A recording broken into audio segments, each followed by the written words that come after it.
नास्ति बुद्धिर्युक्तस्य न चायुक्तस्य भावना न चाभावयतः शांतिर् शांतस्य कुतः सुखम। जिसके जीवन में साधना नहीं है, भगवान कहते हैं ऐसे व्यक्ति के पास कभी श्रेष्ठ बुद्धि हो नहीं सकती। जिसके पास श्रेष्ठ बुद्धि नहीं है वो विवेक का चिंतन, ज्ञान का मनन कर नहीं सकता है, और ऐसा व्यक्ति आस्तिक भी नहीं होता है। देखिए जरा क्या लानते मार रहे हैं भगवान।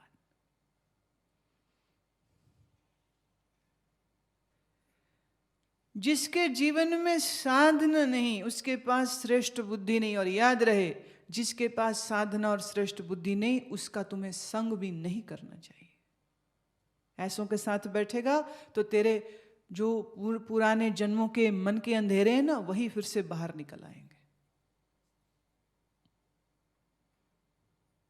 मैं एक उदाहरण देती हूं।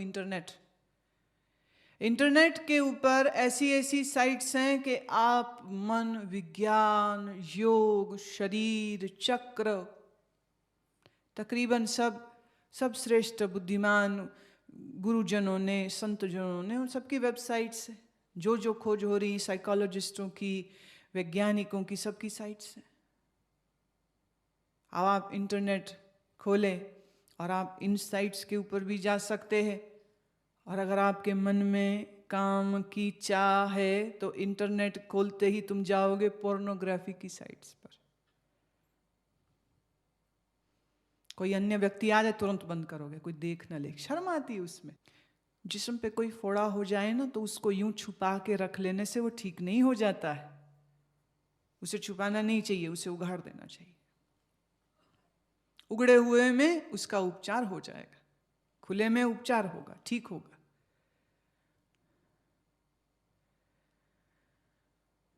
जिसके मन में काम विकार है वो सड़क पे भी निकलेगा तो उसको सिर्फ अश्लील फिल्मों के पोस्टर और बोर्ड दिखते हैं और उसको कुछ नहीं दिखेगा, और नजर वहीं जाएगी बस उसकी।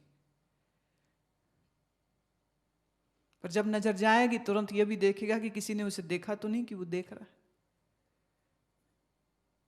तुम अपने से ही क्यों छुपा रहे?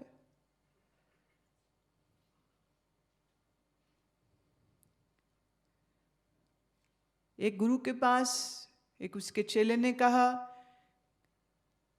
कि आश्रम में ही रह रहे एक महिला को देख मैं बड़ा कामुक होता हूं, गुरुजी क्या करूं?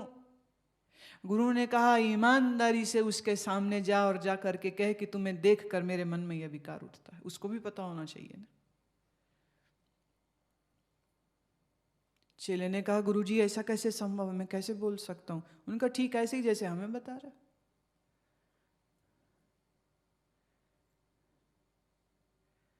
अब सोच के देखिए, अगर आप इस तरह करें तो उसके बाद उस व्यक्ति को देख के क्या तुम्हारे मन में वो जो ढीला छोड़ा था और काम विचार चलने लग जाते थे, क्या वो धारा बहेगी? फिर है कुछ नहीं, चौकस होने की बात है। जैसे किसी को हिचकी आ रही हो और उसका ध्यान जोर से आप बटा दीजिए, हिचकी बंद हो जाती।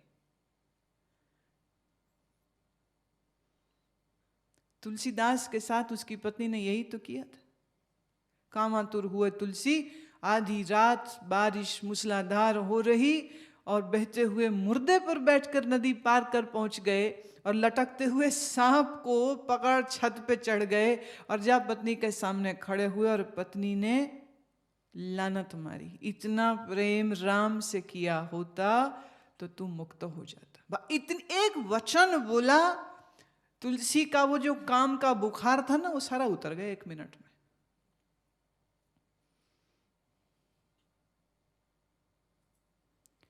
साधक की, खासकर जो साधु जीवन जीना चाह रहा है, उसको अपनी प्रेफरेंसेस क्लियर होनी चाहिए।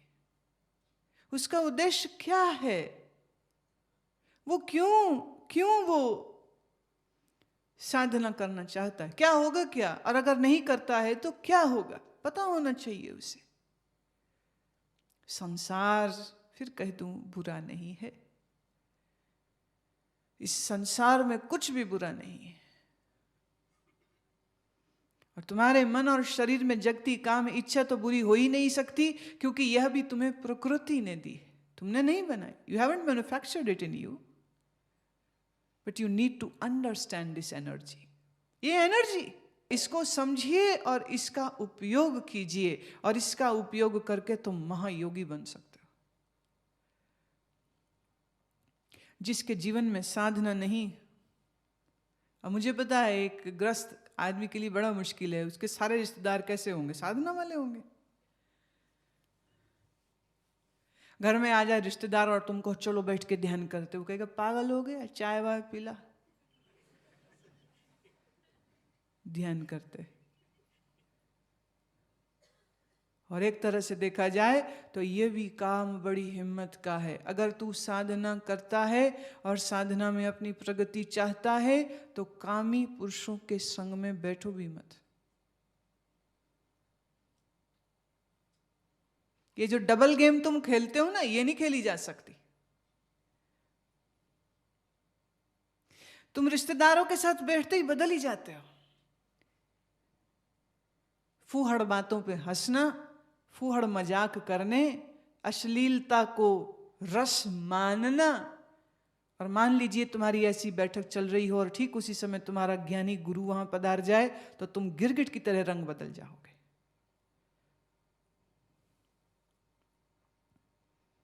फूहड़ता नहीं.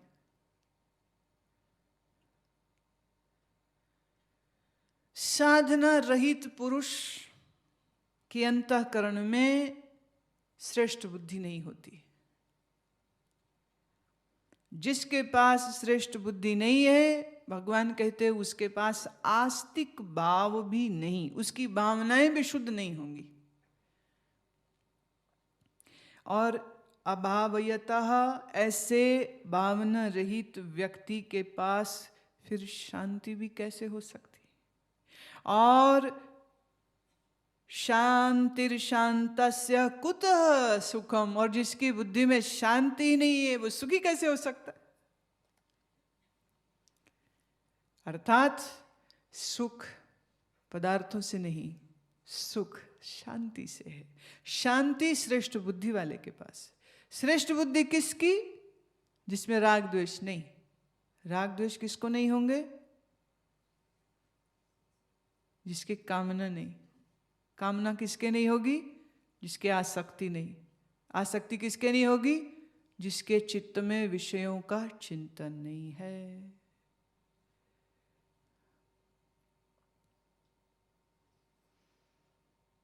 क्या टेक्निकली फ्लो चार्ट बना के भगवान ने दे दिया है, ये बता रहे हैं उनकी श्रेष्ठ बुद्धि का स्तर.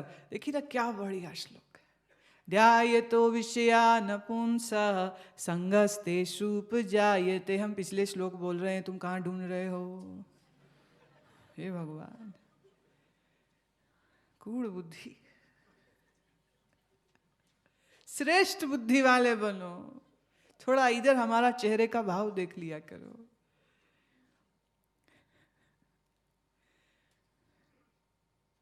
इतनी जल्दी भूल कैसे जाते हो? यही इसी श्लोक का तो अर्थ हम 3 श्लोक पहले, पुराना श्लोक का अर्थ है, वही श्लोक हम फिर से दोहरा रहे हैं. तो मतलब सुनो,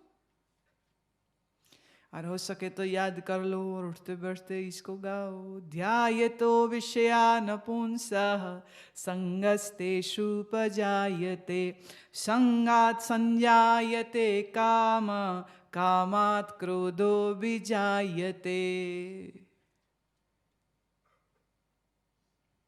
जब जब व्यवहार में उतरो ना, तब तक इस श्लोक को एक बार जरा याद कर लिया.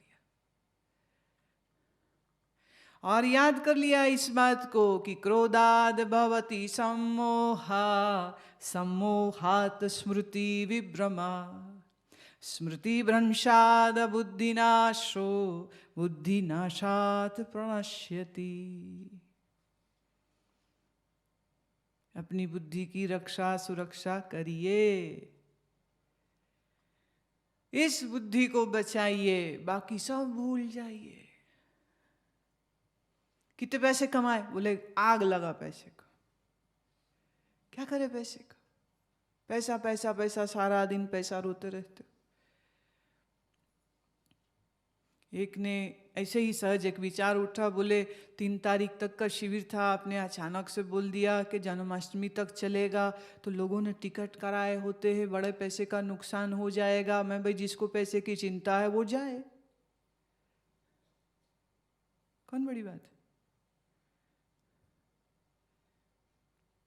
बिजनेस डील, बिजनेस, अरे सब कुछ करो, हमने मना नहीं किए कि मत करो, अभी तुम्हारे ऊपर है, तुम्हें ये करना है तो रुको, नहीं करना तो जाओ।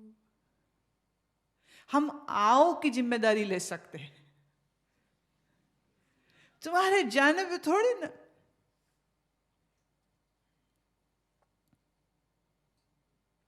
स्वामी निश्चल दास जी का बड़ा मजेदार एक दोहा है, कवित आए को हर्क नहीं, गए को शोक नहीं, कैसो निर्द्वंद भयो, समझने की बात है, देह नेह नेरे नहीं, लक्ष्मी को हेरे नहीं, मन काहू फेरे नहीं, जन्म है न जात है, ऐसो जब ज्ञान होए तभी नर मोक्ष पाए, ब्रह्म के समान हो तो ब्रह्म में समात है।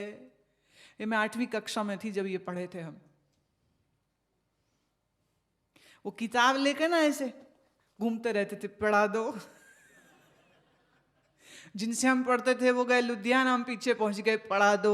वो गए अमृतसर, हमने कहा पढ़ा दो। फिर एक टाइम ऐसा आया, उन्होंने कहा आप ही पढ़ ले।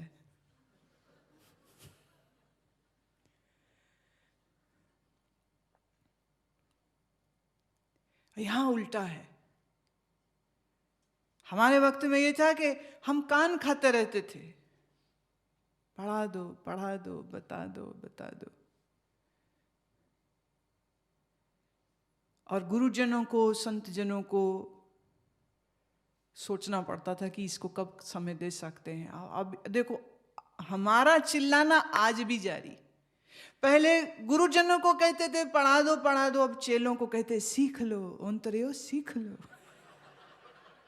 मर जाने हो सीख लो, रुड़ जाने हो सीख लो। आज भी चिल्ला रहे। पंजाबी में ये ना ताने मैंने मारती है ना जब मैया, बाकी सब समझ लगती, रुड़ जाने हो ये नहीं समझ लगती, कहां बह के जाए। शायद वो कह रही संसार में बह जा, बह ही रहा है और बह जा, मरो, मर जाने हो समझ लगती है। मर जाने तो सारे ही हैं, सबके शरीर मर जाने।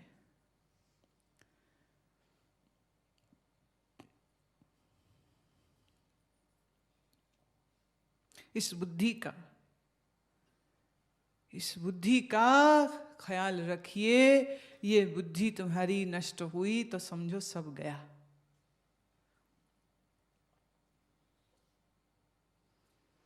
अगला श्लोक लेते हैं 67। इंद्रियाणाम हि चरताम यन्मनो अनुविधीयते तदस्य हरति प्रज्ञाम वायुर्नार्व मिवाम्भसी। कहते हैं जैसे नाव चल रही हो पानी में और तूफान आ जाए। देखिए क्या अब सिमुलेशन दे रहे भगवान, क्या एक सीन क्रिएट कर रहे हैं अर्जुन के सामने कि देख एक नाव है जो जल में चल रही हो और तूफान आ जाए तो इस नाव को वो बहा के ले जाएगी। ऐसे ही ये संसार के विषयों में जब तुम्हारी इंद्री माने संसार रूप सागर में यह इंद्रिय मन बुद्धि रूपी जो तेरी नाव है जब ये निकलती है तो वासनाओं की आंधी से डुबा देती।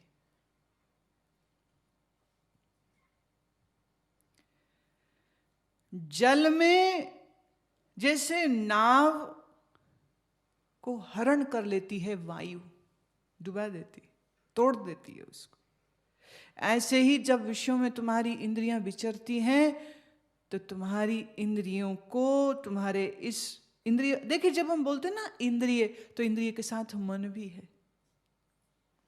इंद्रिय बेचारी अपने आप कुछ कर सकती है?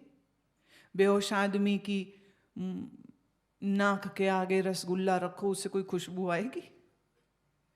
गहरी नींद में सो रहा हो आदमी और उसके सामने एक हसीन तरीन औरत ला के खड़ी कर दो, उसको कोई काम इच्छा जगेगी? कुछ भी नहीं, क्योंकि उसकी ये जो आंख बंद है, आंख ही बंद नहीं है, मन ने इन आंखों से बाहर जाना था। जब ये द्वार बंद हो गया तो मन कैसे जाए? और मन सपने की एक अपनी दुनिया भी खड़ी कर सकता है, पर जब नींद में या बेहोशी में हो तो मन का यह फंक्शन भी नहीं हो रहा। नींद में, बेहोशी में गए हुए इंसान की इंद्रिय मरे समान हो जाती।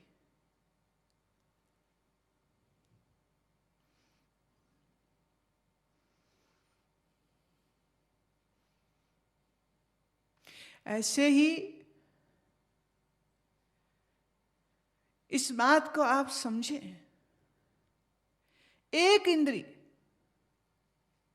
तुम्हारे पास 10 है, पर भगवान कह रहे सिर्फ एक ही इंद्री में जब ये तूफान आता है ना, तो सत्यानाश हो जाता। एक इंद्री बस, या आंख या नाक या कान या तुम्हारी जनन इंद्री या जीभ या कान या आंखें या त्वचा, किसी एक इंद्री के द्वारा जब तुम्हारा मन उस विषय में प्रवृत्त होता है, तो ये एक ही इंद्री काफी है तुम्हें डुबाने के लिए, तेरी बुद्धि का नाश करने के लिए।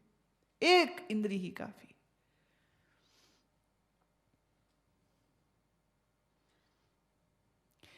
लड़के सड़क पे जा रहे थे मोटरसाइकिल पे, सामने से देखी एक सुंदर लड़की, उसी के पीछे स्कूटर मोड़ लिए, मोटरसाइकिल उसी के पीछे मोड़ ली। अब लड़की जब तक अपने घर नहीं पहुंच गई तब तक उसके पीछे पीछे। फिर लड़की घर में चली गई तो दोस्त कहता है, अच्छा वैसे हम जा कहाँ रहे थे?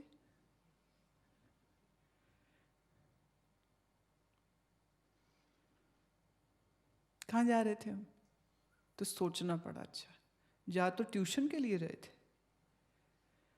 अब वहां लग जानी एब्सेंट और घर में फोन हो जाना है कि तुम्हारा बच्चा पढ़ने नहीं आया, और बाप ने मारना है बेल्ट से। अब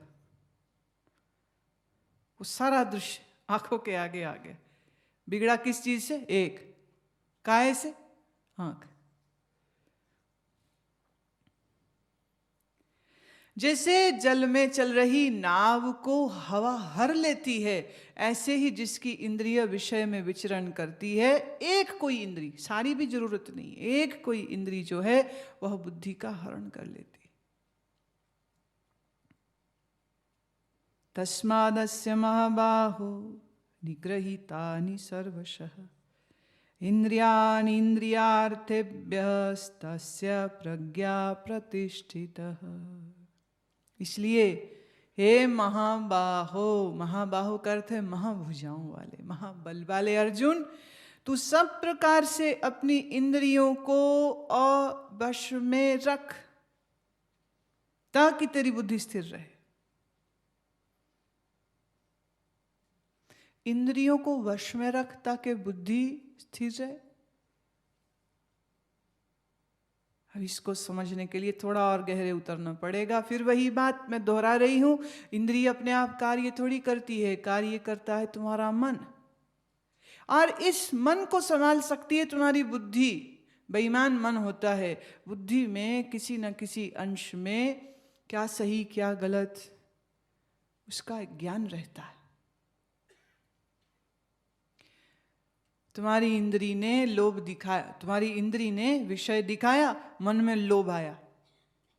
अब अगर उस समय तुमने अपनी बुद्धि का उपयोग कर लिया तो बच गए। मन का काम क्या है? संकल्प और विकल्प करना।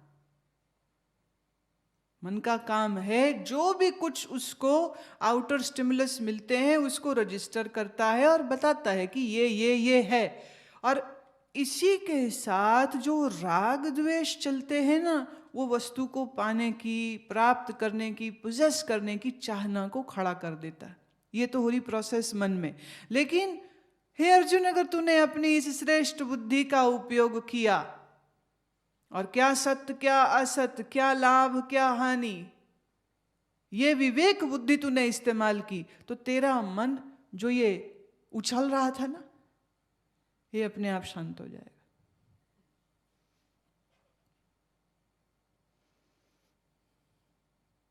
मन का काम है संकल्प विकल्प करना। एक फकीर बैठे थे, एक बड़ी सुंदर औरत सामने आई और वो एक टक उसको देखते रहे। औरत को बड़ा अजीब लगा, फकीर है, मुझे देख क्यों रहा है ऐसे। फिर वो भी हिम्मत करके चली गई सामने और जाके कहती है, क्या आपको शोभा देता है इस तरह मुझे घूर रहे हो तुम?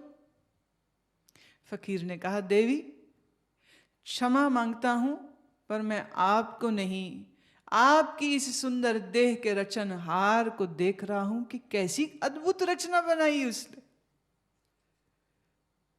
तेरे इस बुत में छिपे अपने उस यार को ढूंढ रहा हूं जिसके पास इतनी अकल है, इतनी समझ है, इतना हुनर है कि मिट्टी में से वो ऐसे ऐसे शरीर निकाल देता है।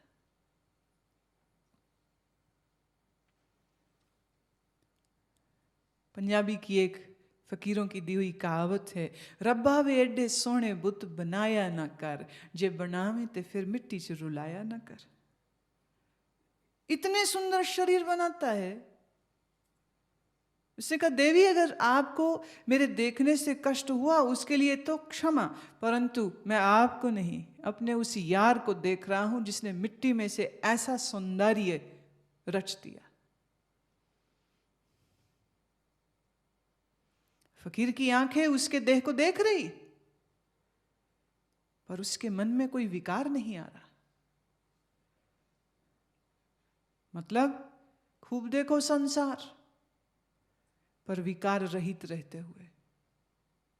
फिर कह दूं, कईयों को अपनी अंतःकरण में मौजूद जो मैल है, जो रजोगुण और तमोगुण है, उसके प्रभाव में आकर वो यह भी समझ सकते हैं कि गुरु मां कह रहे खूब देखो लड़कियों को, पर उन्हें यह भी याद रखना होगा कि मैं साथ में यह भी कह रही हूं कि मन में विकार न उठे।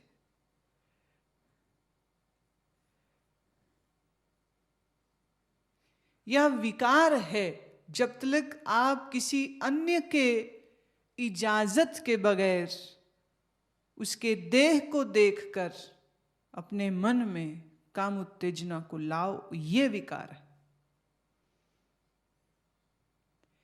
पर जिससे आप विवाहित हैं अथवा जिससे आप प्रेम में हैं, ऐसे किसी एक स्त्री या एक पुरुष के प्रति आप समर्पित हैं, और वहां अगर आपके मन में विकार आवे तो उसको हम काम उत्तेजना आवे तो उसको हम विकार नहीं कहेंगे, क्योंकि उसके पीछे अगर साथ में तुम्हारी बुद्धि लगी है तो यही तुम्हारी अर्धांगिनी, यही तुम्हारा समर्पित पुरुष तुमको इस काम उत्तेजना की लहरों से बाहर निकालने में मदद कर सकता। बिना हीन भावना में आए, बिना घृणा किए, बिना ये सोचे कि ये तो हम गिर गए, अरे गिरे क्या उठे क्या। It is just emotion which comes in your mind, and sometimes it can go without even giving any impact, and that is very much possible.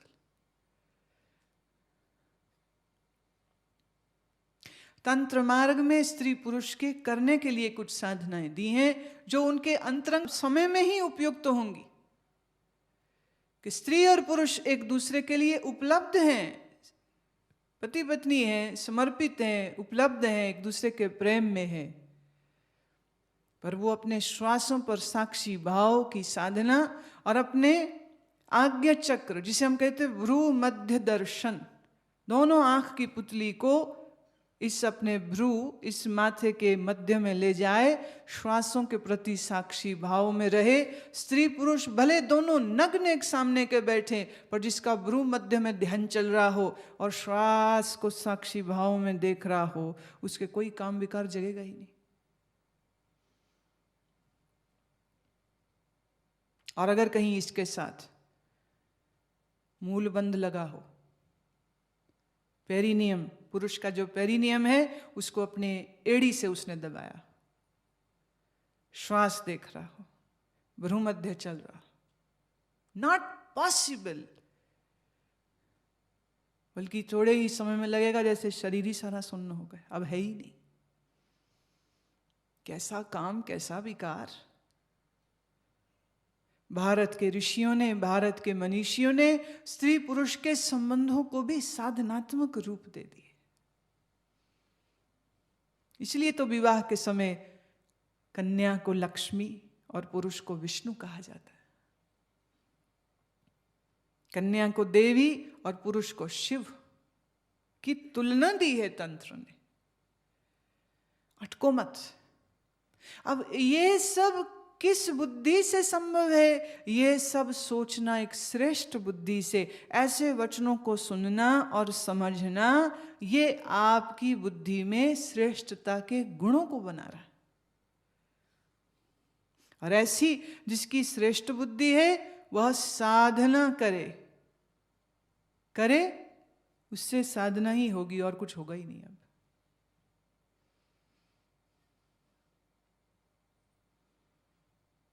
इतनी विशाल दृष्टि भगवान ने दी है। और कृष्ण के काल से भी पहले हमारे ऋषियों ने तंत्र के मार्ग को दे दिया था, जिसमें उन्होंने ये कहा कि अशुद्ध कुछ नहीं, अशुद्ध सिर्फ बुद्धि होती है। शुद्ध बुद्धि के साथ इस संसार में विचरण करे, आसक्त ना हो। कुछ चीज बांध ही नहीं सकती तुझे, कुछ नहीं बांध सकती। डर के संसार से भाग मत, भगोड़ा मत हो, रह इसी में।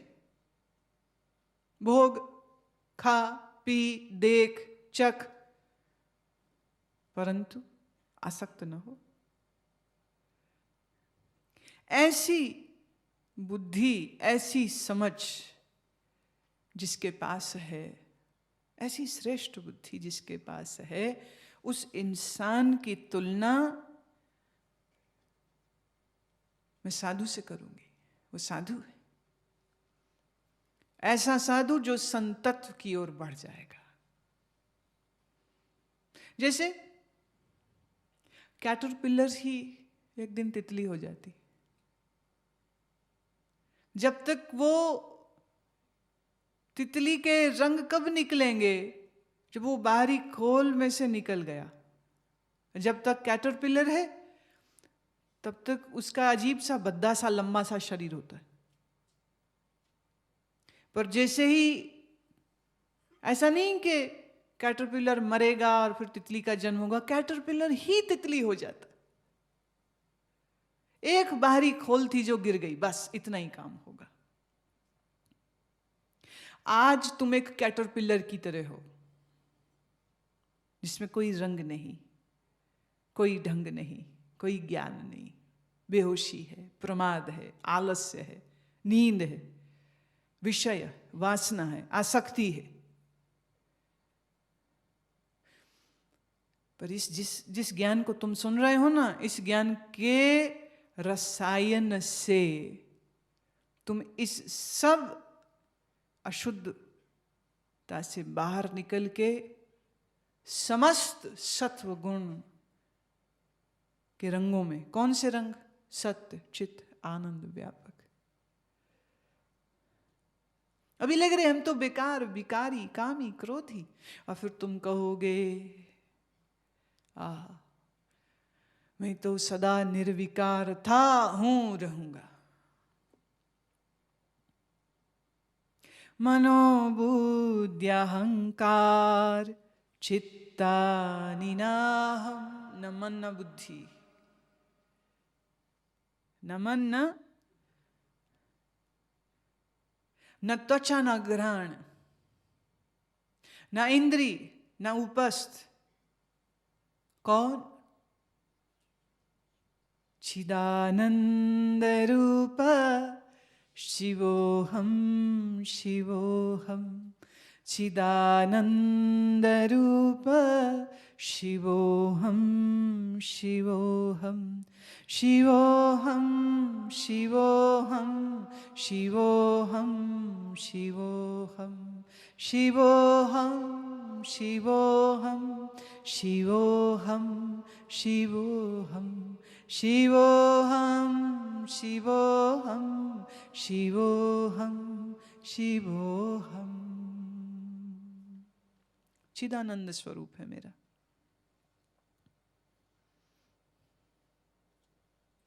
मैं आकाश की नाई हूं जिसमें ये समस्त प्रकृति और जगत एक बुलबुले की न्याय पैदा होते हैं और मिट जाते हैं।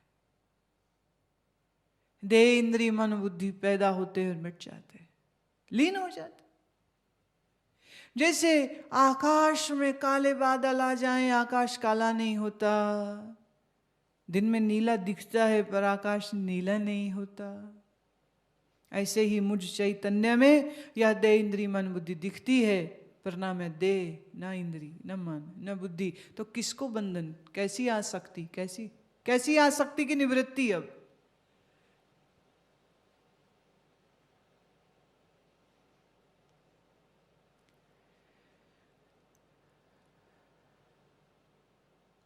इस बुद्धि का मंजन करना है बस, जिसमें अज्ञान का पर्दा है।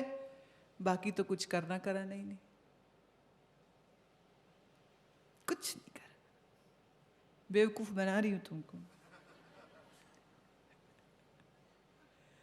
क्या करोगे कि जिससे तुम ब्रह्म हो जाओ? तुम ब्रह्म थे, तुम हो, तुम रहोगे। तुम्हारी ब्रह्मता में कोई भेद नहीं।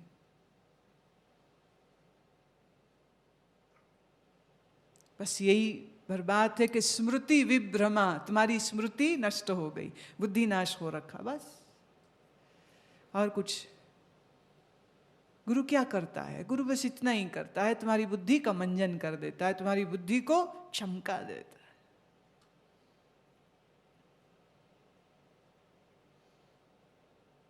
और फिर होश आती, अच्छा जिसको ढूंढता था वो तो मैं ही हूं।